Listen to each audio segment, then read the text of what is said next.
하나님의 강한 손. 하나님의 강한 손이라는 제목의 말씀으로 은혜를 나누고자 합니다. 우리 인사하실까요? 할렐루야. 자, 우리 이름으로 인사 한번 하시길 바랍니다. 엄청 보고 싶었습니다. 엄청에다가 액센트를 넣으셔야 돼요. 다시 한번요. 엄청 보고 싶었습니다. 그럼요. 엄청 보고 싶었습니다. 그렇죠?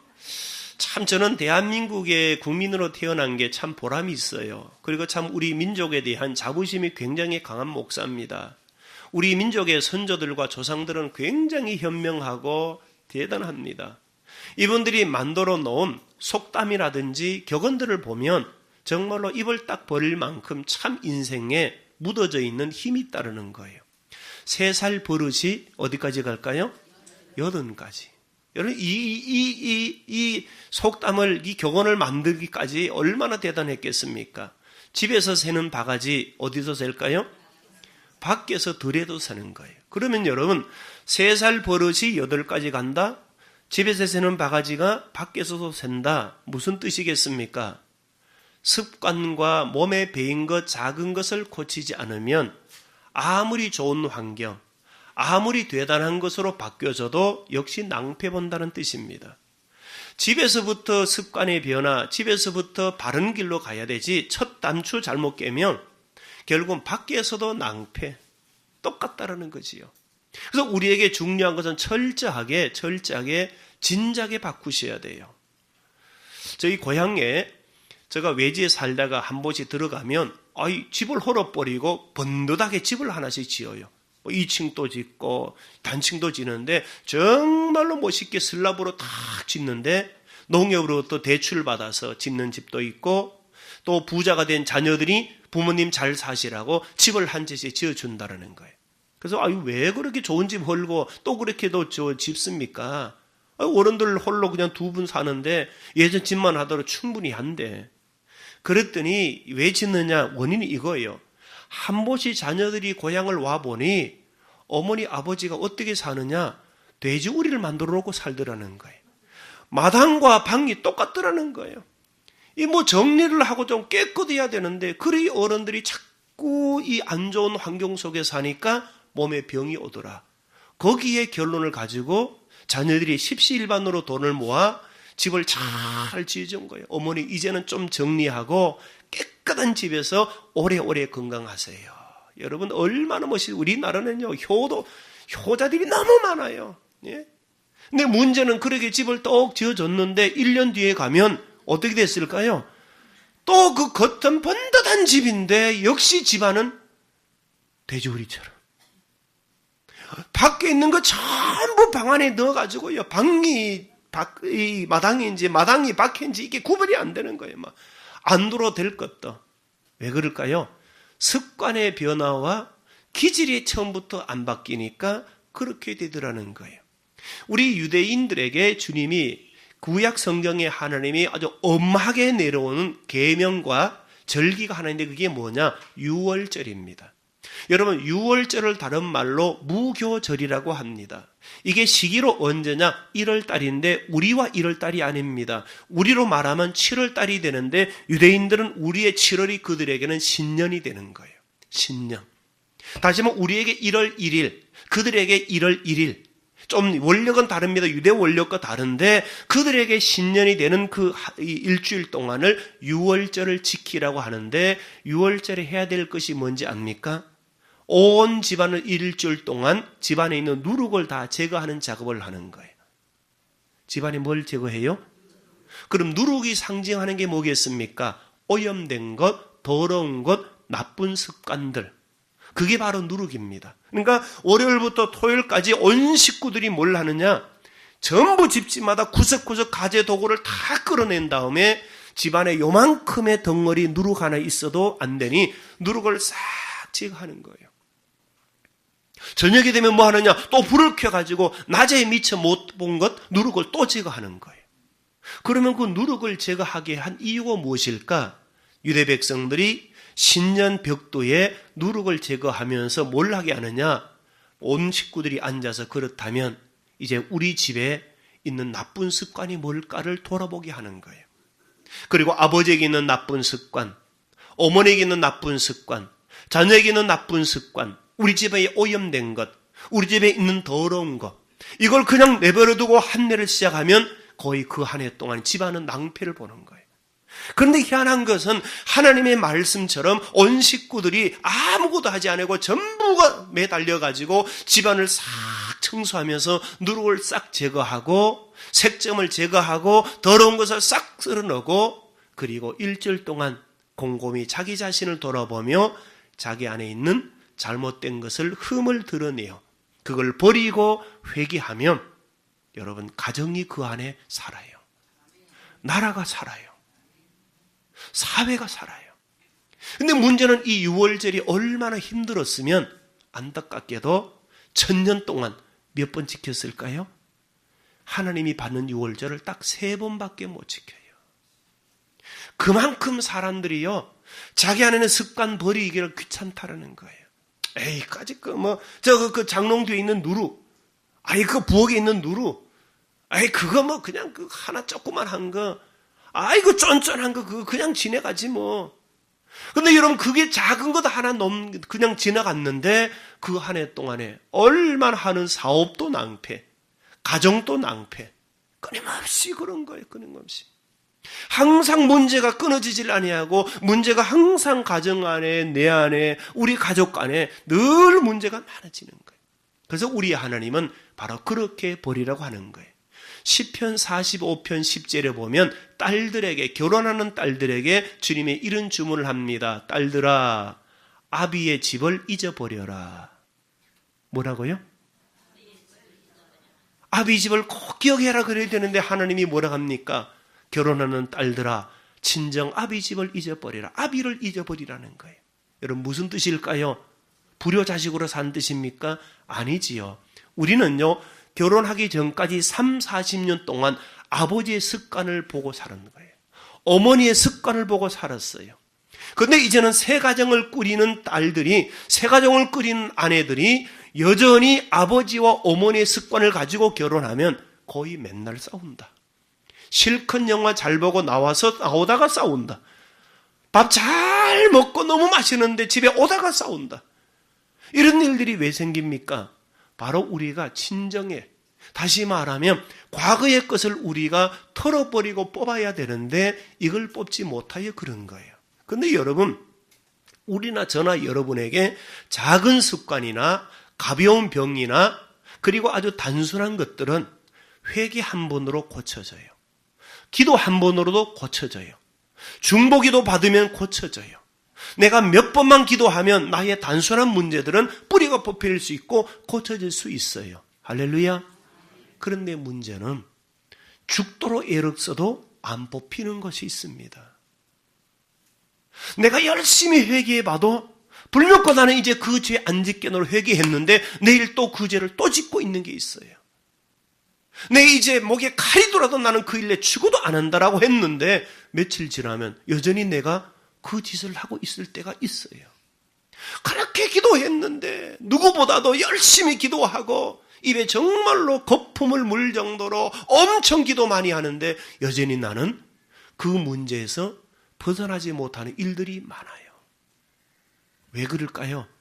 오늘은 바로 그 사실을 우리 저와 여러분이 단순한 문제나 가벼운 병들이나 이런 것들은 기도 몇 번으로, 회개 몇 번으로 고쳐집니다. 한번 따라합시다. 제대로 된 회개는 나의 모든 문제를 해결받을 수 있습니다. 할렐루야. 그러므로 저와 여러분들 회개만 잘하셔도 여러분이 떠안고 있는 문제 적어도 80-90%를 해결받아요. 문제는 내가 회개하지 못하여 내가 계속 그런 문제를 내가 끌고 다니는 거예요. 오늘 내가 뭘 문제를 일으킬지라도 즉각 회개하십시오. 즉각. 그러면 그 문제는 해결이 끝나는 거예요. 근데 우리는 그게 잘 안 되는 거죠. 그런데 문제는 회개를 해도 열심히 기도해도 내가 믿음의 확신을 가지고 살아도 누구보다도 자랑스러운 믿음을 가지고 사는데도 여상이 나로 하여금 정말로 귀신처럼 끈질기게 따라다니며 나를 괴롭히는 문제들이 우리에게 있다 이 말입니다. 오늘 본문이 바로 그걸 말합니다. 여러분 지금 3주째 오늘까지 하면 나병에 관한 메시지를 전합니다. 여러분 지난주 얘기를 짤막하게 말씀을 요약을 하겠습니다. 나병을 히브리어로 뭐냐 차렛이라고 말합니다. 차렛이란 말은 하나님께 두들겨 맞은 병, 하나님께 매맞은 병입니다. 다시 말하면 이 나병이 왜 왔느냐? 너무너무 믿음으로 살아야 될 사람이 믿음으로 살질 않아서 하나님이 한번 혼쭐 내는 병이 나병이란 말입니다. 그런데 이 나병을 누구에게 가서 권치라고 했느냐? 의사가 아니고 병원이 아니고 제사장입니다. 여러분 병은 누구에게요? 의사에게. 약은 누구에게요? 그러면 나병은 누구에게 가야 됩니까? 당연히 의사에게 가야 되는데 하나님은 의사에게 가지 말라는 거예요. 제사장에게 가라는 거예요. 무슨 뜻입니까? 나병은 영적인 병이라는 뜻입니다. 다시 말하면 저와 여러분이 항상 마음에 안고 있는 나의 고질적인 병, 나의 고질적인 문제, 그렇게 회개하고 그렇게 내가 기도했는데도 도무지 뽑혀지지 않는 그게 뭐예요? 그게 나병의 의미라는 것입니다. 예수님이 수많은 병을 고쳤습니다. 그런데 예수님이 고쳤던 병 중에 첫 번째로 고친 병이 무엇일까요? 그게 나병이에요. 제일 1번으로 나병을 고치고 다른 병을 순차적으로 고쳐갑니다. 왜 그랬습니까? 하느님께 매맞은 병을 먼저 고치지 않으면, 다시 말해 영혼이 변화되고 영혼이 잘 되지 않으면 아무리 병을 다 고치고 아무리 문제를 다 해결해 주어도 금세 또다시 도루묵, 금세 또다시 예전으로 돌아가 버린다 이 말입니다. 그래서 우리 예수님은 하나님과의 관계 회복을 위해서 나병을 첫째로 고쳤고 나병은 제사장으로부터 고침받으라는 거예요. 그래서 여러분 단순한 나병, 그냥 이마에 하나, 집안에 색점 하나, 이 간단하고 단순한 나병은 고치는 방법이 지난주 말씀드렸지요. 첫째, 조용한 시간을 가져라. 자기만의 시간을 일주일 동안 갖게 하는 거예요. 왜 그랬을까요? 회개입니다. 내가 지금까지 어떻게 살았나? 내가 지금 뭘 생각하고 살았나? 내가 왜 이렇게 미치듯이 살아왔었나? 나는 과연 지금 하나님을 어떻게 바라보는가? 너무 정신없이 세상을 살다 보니 막 살았던 나를 그 일주일 동안 돌아보라고 제사장이 특별한 집을 하나 마련해서 아무 일도 하지 못하게 하고 거기 들어가 회개한 시간을 주는 거예요. 그 회개가 끝나고 나면 다시금 불러내어서 어떻게 해요? 하나님께 거룩한 예배를 드리게 함으로 그의 나병은 깨끗하게 해결되는 거예요. 할렐루야. 그러니까 저와 여러분들도 웬만한 문제는 첫째 뜨겁게 회개하는 거예요. 자기를 자꾸 돌아보셔야 돼요. 내 나이가 지금 이만큼 됐는데 나는 과연 뭘 하고 살아왔는지, 과연 나는 하나님과 어떤 영적인 교감 속에 살아가는지, 이걸 돌아보면서 하나님과 한 걸음 한 걸음 같이 가는 것, 이게 중요한 거예요. 왜? 하나님과의 영적인 교감과 영적인 회복에 내 영이 잘 돼야 여러분이 하는 모든 범사가 잘 되는 줄로 믿습니다. 그런데 문제는 일주일 동안 회개해도 안 된다. 하나님 앞에 나와 예배 드려도 안 된다. 아무리 기도해봐도 안 되는 나병이 있더라는 거예요. 자, 오늘 본문 레위기서 보겠습니다. 자, 레위기서 14장 43절 돌을 빼내며 집을 긁고 고쳐 바른 후에 색잼이 집에 뭘 해요? 재발하며 44절 같이 읽어요. 제사장은 또 가서 살펴볼 것이요 그 색잼이 만일 집에 퍼졌으면 무슨 병이라고요?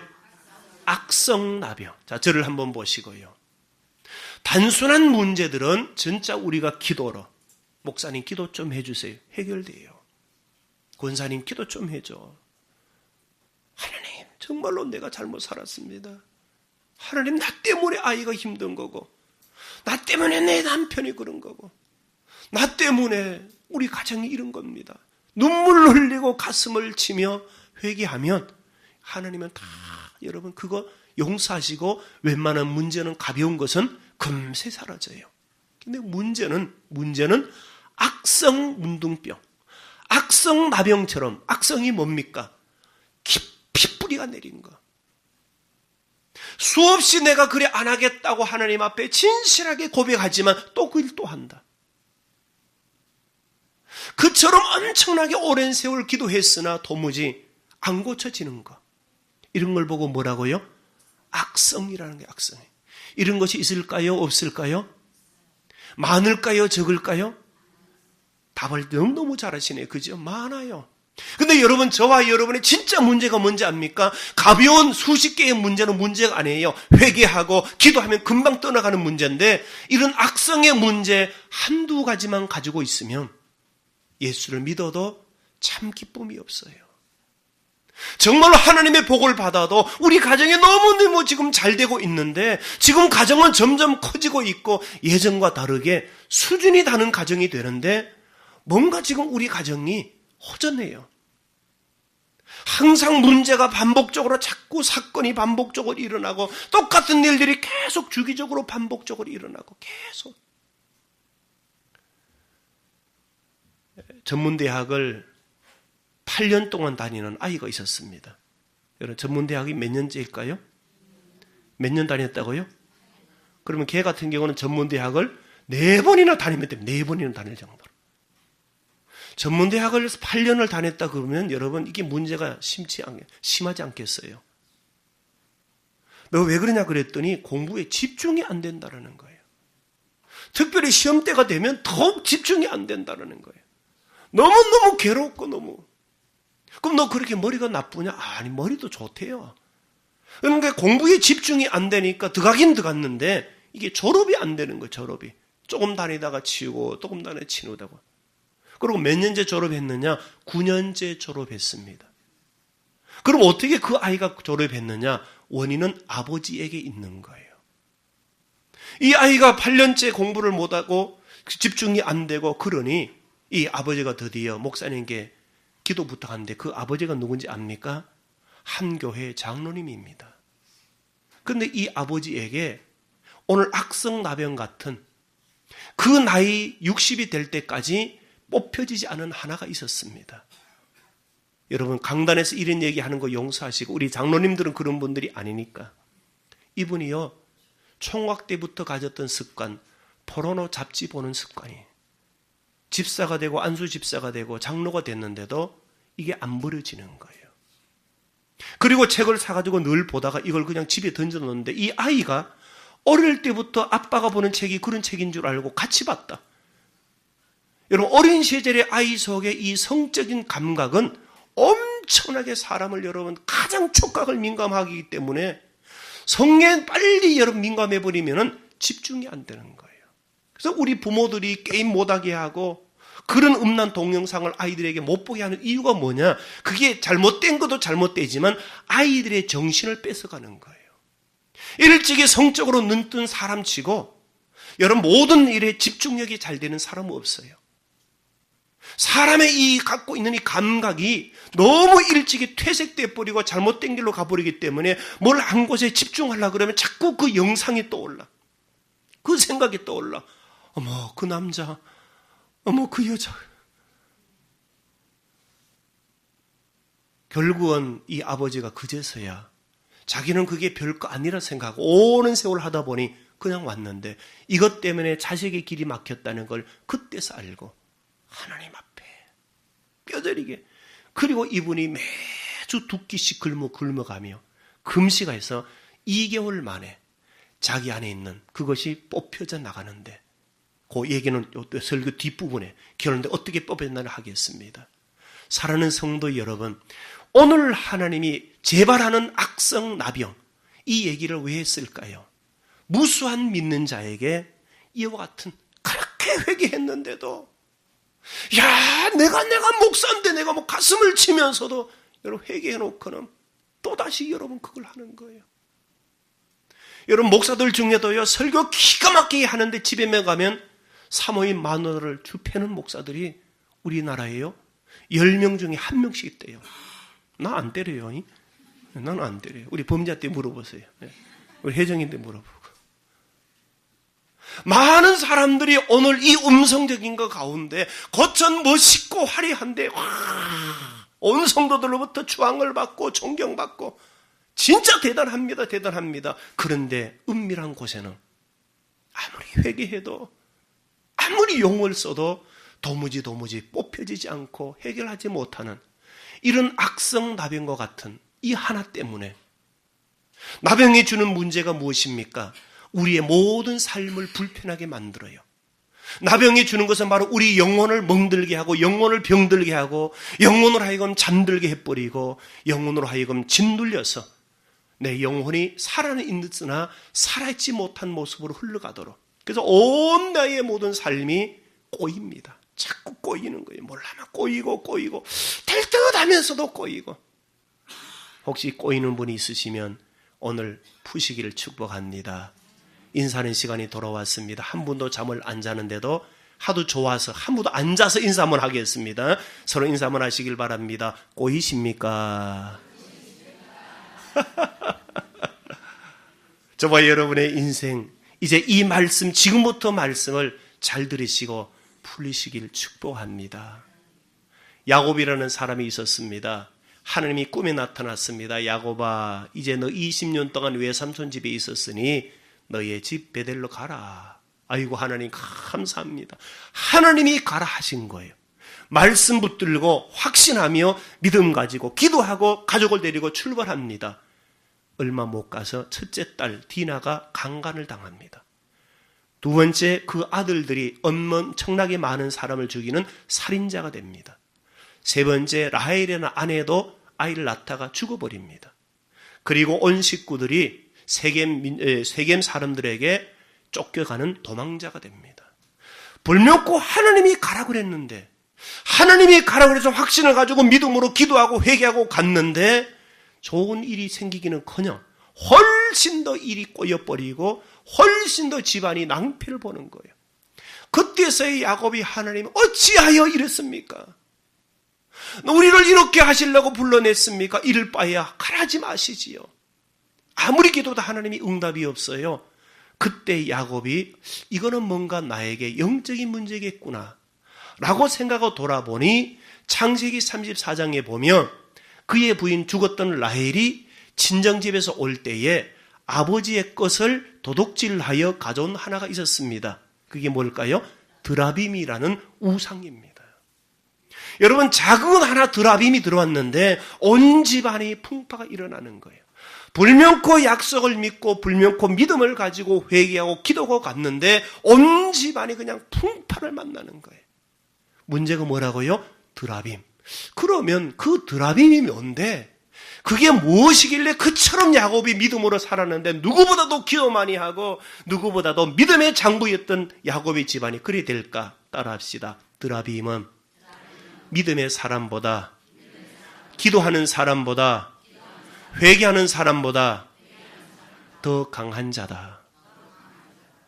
믿습니까? 여러분, 귀신이라는 존재가, 드라빔이라는 것이, 악성 나병이 내 믿음보다 더 강하기 때문에 그런 거예요. 여러분의 기도보다 훨씬 더 강하기 때문에 그러는 거예요. 그런데 문제는 저와 여러분이 긴 세월 살아오며 이 드라빔과 같은, 내가 기도해도 내가 회개해도 도무지 뽑히지 않는 그보다 더 강한 것이 집집마다 여러분에게는 한두 가지씩이 있을 수 있다는 거예요. 오늘 야곱뿐만 아니라 모세도 똑같습니다. 어느 날 하나님이 모세에게 나타납니다. 모세야, 이제 너 나의 일 좀 해야 되겠다. 예, 하나님 하지요. 자, 그러면 너가 바로에게 가서 나의 민족을 해방시키라고 말하라. 아이고, 하나님, 거기는 못 갑니다. 내가 거기는 못 갑니다. 아니다. 내가 너에게 능력을 주고 권세를 주고 내가 너의 입에 함께 하리니 내가 너와 동행하리니 가라. 그리고 모세는 확신을 가지고, 그래도 조금 불안해서 그래도 하나님 그러면 기적을 보여주십시오. 모세가 몇 가지 기적도 보잖아요. 일으키잖아요. 그리고 확신을 가지고 바로에게 찾아갔습니다. 왕이여, 우리 민족 내놓으시오. 그러면 바로가 무릎을 꿇고 살살 비면서 모세님 알았습니다 라고 할 줄 알았는데 출애굽기 4장 5장 6장에 여러분 어떻게 나옵니까? 이 화가 난 바로 왕이 그 이스라엘 백성들에게 더 큰 고역을 주니라. 지금 그들이 가는 것도 뭡니까? 하루 200장씩 벽돌 굽는 것도 고역인데 이제는 집도 주지 말고 진흙도 안 질고 무조건 200장을 구우라 그러니 이 백성들이 얼마나 힘들은지. 모세 때문에 더 큰 고역이 생겼고 그 고역을 당하는 이스라엘 백성들이 모세를 향해 칼을 빼듭니다. 너 때문에. 다시 말하면 지금 모세는 불명코 어떻게 해요? 하나님의 말씀에 순종하고 하나님의 뜻대로 기도하고 회개하고 믿음으로 나갔어요. 가다가 기적도 받고요. 그런데 여러분 돌아온 결과는 훨씬 더 위기를 만났고 훨씬 더 나빠졌습니다. 그게 바로 출애굽기 5장 끝입니다. 그때 모세가 하나님 앞에 가슴을 치며 기도합니다. 하나님, 어찌해서 이렇습니까? 어찌해서? 아니, 하나님이 가라 그랬고 기도했고 내가 믿음의 확신과 확정을 가지고 나갔는데 어찌 결과는 이렇게 나옵니까? 하나님. 그제서야 하나님이 그 모세에게 우리가 만나는 악성나병과 같은 도무지 내 힘으로 뽑히지 않는, 내 힘으로 아무리 애를 써도 안 되던 그 부분을 뽑는 방법을 하나 가르쳐 줍니다. 자, 성경 봅니다. 출애굽기 6장 1절입니다. 출애굽기 6장 1절. 우리 같이 읽겠습니다. 출애굽기 6장 1절 같이 합니다. 시작. 여호와께서 모세에게 이르시되 이제 내가 바로에게 하는 일을 내가 보리라. 강한 손으로 말미암아 바로가 그들을 보내니라. 강한 손으로 말미암아 바로가 그들을 그의 땅에서 쫓아내리라. 아멘. 모세가 가서 말했을 때 바로가 보냈습니까? 안 보냈습니다. 이스라엘 백성들이 나왔나요? 안 나왔습니다. 모세가 믿음이 없었을까요? 아닙니다. 기도를 안 했습니까? 아닙니다. 기적이 없었습니까? 아닙니다. 회개하지 않았습니까? 아닙니다. 모세는 우리보다 월등히 믿음의 사람인데도 안 됐습니다. 왜냐? 악성나병과 같은 깊이 뿌리가 내핀 더 강한 자 바로가 있었기 때문에, 모세의 믿음보다 모세의 기도보다 더 강한 자 바로가 있기 때문에 그런 거예요. 야곱의 집에 드라빔이 있는 것처럼 한번 따라합시다. 믿음으로 사는 나에게도 더 강한 자가 있을 수 있다. 자, 그러면 여러분, 내 믿음보다, 내 기도보다, 내 회개보다 더 강한 자가 있어서 절대로 회개도 안 뽑히는 그것, 여러분 어떻게 취할 수 있을까요? 오늘 출애굽기 6장 1절이 답을 줍니다. 같이 합시다. 하나님의 강한 손이 뽑아냅니다. 할렐루야. 할렐루야. 여러분, 창세기에서 나오는 하나님의 이름을 엘로힘이라고 그럽니다. 하나님의 이름을 엘로힘. 이 말은 전능의 하나님. 정말로 전능한 하나님이 나타나요. 홍수 사건, 방주 사건, 백세 아이 낳는 사건들. 어마어마한 창세기 속에는 정말 하나님의 전능한 기적들이 얼마나 많은지를 몰라요. 그러다가 출애굽기에 넘어오면 우리 하나님의 이름이 바뀌어집니다. 나는 여호와라. 뭐라고요? 그럼 여호와가 무슨 뜻입니까? 빼내시는 하나님, 뽑아내시는 하나님. 그러니까 우리 하나님은 뽑아내시는 거예요. 430년 동안 이스라엘 백성들이 노예로 살았으니 여러분 10년만 살아도 그 민족이 되고 100년만 살아도 이제는 그 사람이 되는데, 우리가 시집을 와서 3, 40년 살아도 시댁의 식구가 돼버리잖아요. 400년을 살았으니 이들은 이제 이스라엘 백성이 아니고 애굽 백성이란 말이지요. 그러니까 절대 뽑혀지지 않는 거예요. 그리고 그 위에는 강한 자 바로가 딱 쥐고 있기 때문에 안 뽑히는 거예요. 그런데 여러분, 놀라운 것은 그 400년이 넘도록 뽑히지 않았던 이들을 여호와 하나님이 강한 손으로 출애굽시키더라는 겁니다. 그렇다면 저와 여러분이 있는 악성나병 같은 나의 영혼을 짓밟고 나의 영혼을 파괴하고 나로 하여금 한두 가지 지독한 문제 때문에 죽도록 애를 써도 안 되는 그것, 우리가 기도해도 회개해도 믿음으로 살아도 안 되는 그것, 같이 합시다. 하나님의 손으로 뽑혀지리라. 할렐루야. 오직 확신하시고, 여러분에게 만약에 이런 문제가 한두 가지 또는 그 이상이 있다면 그냥 그렇게 넘어가지 마십시오. 그 하나 때문에 여러분의 인생은 참으로 힘들고 우리의 인생이 끊임없는 그런 꼬임과 나락에 떨어질 수도 있습니다. 그러므로 철저하게 오직 여러분이 이거는 바른 길이 아니다고 생각되는 부분이 있으면 하나님, 주님의 강한 손으로 이스라엘 백성들을 400년 만에 뽑아냈듯이 하나님의 강한 손으로 악성나병 같은 악성의 문제, 오래된 이 문제, 정말로 만성적인 나의 이 문제를 주님 뽑아달라고 꼭 기도하신다면 오늘 출애굽의 역사 속에 모세 힘으로 안 됐던 것, 하나님이 모세를 통해 하나님의 손이 임하시니 바르고 항복을 하게 되고 이스라엘 백성들이 항복하게 되듯이 악성의 나병도 주님의 능력의 손길로 고침받듯이 저와 여러분의 모든 문제도 해결되리라 믿습니다. 여호와 하나님 아버지, 고맙고 감사를 드립니다. 오직 하나님의 강한 손으로 나의